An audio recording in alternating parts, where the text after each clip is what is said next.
पेपरफुटीचे आरोप निराधार असल्याचा एमपीएससीचे अध्यक्ष विवेक भीमनराव यांनी म्हटलेला आहे। आयोग आरोपी विरोधात पोलिसात तक्रार करणार असल्याचे देखील त्यांनी नमूद केलंय। पेपरफुटीची बातमी अफवा असल्याचं निष्पन्न झाल्याचंही त्यांनी सांगितलं। तर औषध निरीक्षक गट ब परीक्षा पेपर फुटल्याचा आरोप काही विद्यार्थ्यांनी केला होता। तर रोहित पवारांकडून देखील हा आरोप करण्यात आला होता।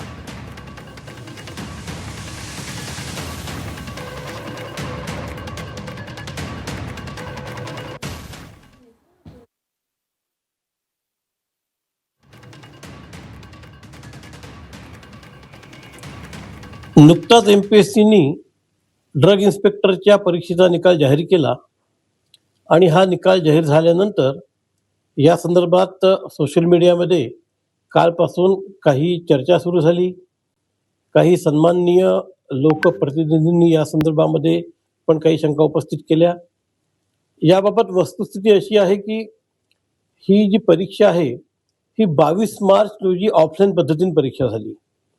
जवळपास 45,000 कॅन्डिडेट्सनी याच्याकरता अर्ज केले होते आणि 31,000च्या आसपास 31,000-31,000च्या आसपास या ठिकाणी उमेदवार बसले होते।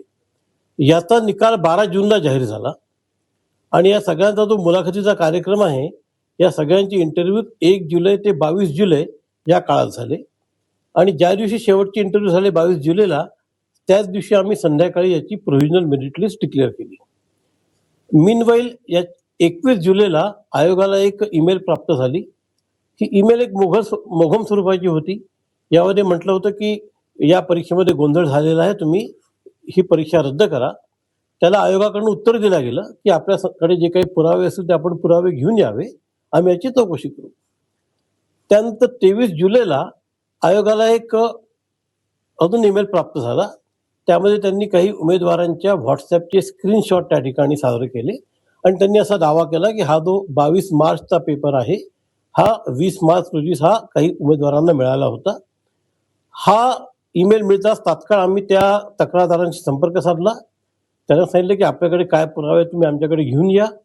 आज तक्रारदारांना कार्यालयामध्ये बोलवलं होतं 27 तारखेला, अद्यापपर्यंत ते आलेले नाही। जर ते आता आले तर आम्ही त्यांचं म्हणणं काय ते ऐकून घेऊ।